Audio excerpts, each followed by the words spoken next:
2500 साल पहले father of medicine Hippocrates ने एक बात कही थी, फूड को अपनी दवाई बना लो या दवाई को अपना फूड। आज न्यूट्रास्यूटिकल्स के इस बढ़ते ट्रेंड से ये बात सिद्ध हो गई है। जब यूरोप में हुए सर्वे से ये पाया गया कि एक्सरसाइज के अलावा एक बैलेंस डाइट ही है जो गुड हेल्थ ही नहीं बल्कि कई तरह की बीमारियों को दूर रखने के लिए भी एक इम्पॉर्टेंट रोल प्ले करता है, तो फूड को ही मेडिसिन में बदल दिया गया। रोजाना खाने पीने वाली चीजें जैसे हल्दी, ginger, garlic, green tea, fish oil, fruit extract से बनाए गए ये सप्लीमेंट्स जो हमारी बॉडी के विटामिन, मिनरल, फैटी एसिड जैसे कई डेफिशिएंसीज को पूरा करते हैं जो आजकल के लोग नेचुरल फूड से ले नहीं पाते हैं due too busy lifestyle and contaminated food. Yes guys, आज हम बात कर रहे हैं न्यूट्रास्यूटिकल्स की। नाम से ही क्लियर हो रहा है, nutra means nutrition, ceutical means in the form of medicine, syrup, gummies, powder etcetera. सुनने में ये जितना सेटिस्फैक्ट्री लग रहा है, क्या ये उतना ही बेनिफिशियल भी है या फिर इसकी एक ऐसी साइड भी है जो ये कंपनीज हमसे छुपा रही हैं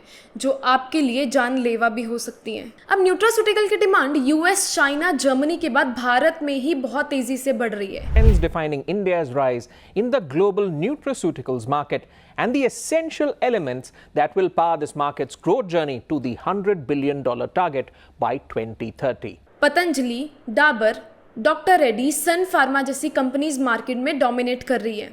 2022 तक जो मार्केट $4 बिलियन थी, 2025 तक ये $18 बिलियन हो जाएगी। ये मेनली कोविड पेंडेमिक के बाद हुआ है, क्योंकि कोविड पेंडेमिक के बाद ही लोग हेल्थ को लेकर काफ़ी अवेयर हो गए हैं, जिससे न्यूट्रास्यूटिकल की डिमांड हर साल लगातार 25% इंक्रीज हो रही है। न्यूट्रास्यूटिकल्स ऐसे फूड एंड हर्बल सप्लीमेंट्स हैं जो हमें सिर्फ स्ट्रॉन्ग इम्यूनिटी या न्यूट्रिशनल बेनिफिट ही नहीं देते बल्कि कई तरह की बीमारियों को बढ़ने से रोकते हैं और बॉडी में ही इसे ट्रीट करने में भी हेल्प करते हैं, जैसे बोन्स को और स्ट्रॉन्ग बनाना, शुगर लेवल को कंट्रोल करना, स्ट्रेस रिलीव करना, anti ageing effects and some other effects. और सबसे हैरानी वाली बात गाइज यहाँ ये है कि लोगों ने न्यूट्रास्यूटिकल्स को एक बैलेंस डाइट से ही रिप्लेस कर दिया है और मिलियंस ऑफ पीपल न्यूट्रास्यूटिकल्स को कंज्यूम करने वाले गाइज वो हैं जिन्हें एक्चुअल में किसी तरह की न्यूट्रिशनल डेफिशिएंसी नहीं है।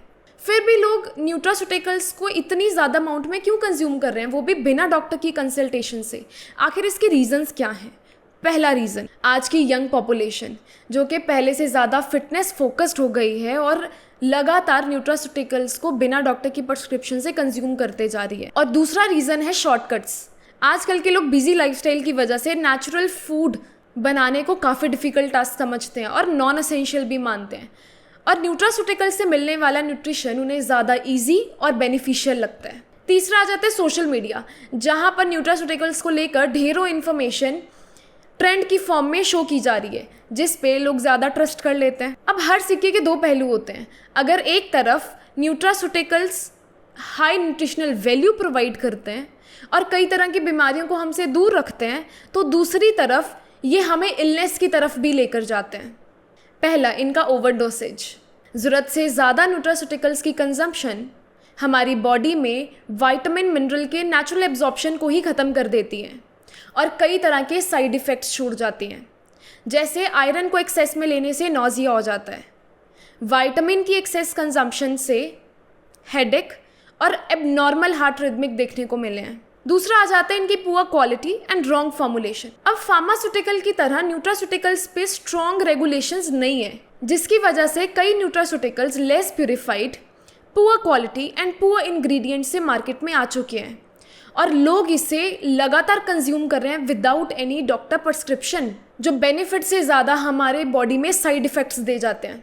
तीसरा रीज़न है 2022-23 में कम से कम 40,000 ऐसे केसेस पाए गए जहां पे प्रोटीन पाउडर के कई साइड इफ़ेक्ट्स देखने को मिले, जैसे liver damage, improper functioning of kidney, headache, nausea. सिर्फ इतना ही नहीं, जापान में भी कुछ समय पहले 6 डेथ केसेस एंड 100+ लोग बीमार हुए due to consumption of anti cholesterol डाइट्रिपिल। अब यही वजह है कि न्यूट्रास्यूटिकल्स को स्ट्रिक्टली रेगुलेट करने की ज़रूरत है। अभी तक इसे FSSAI रेगुलेट कर रहा था, जो कि इसकी इंग्रेडिएंट क्वालिटी पे फोकस करता है, लेकिन मार्केट में इसकी सेल को कंट्रोल करने के लिए और लोगों को इसके एक्सेस कंजम्पशन से बचाने के लिए इसे बहुत ही जल्द drug regulatory organisation that is CDSCO के कंट्रोल में बहुत जल्दी कर दिया जाएगा।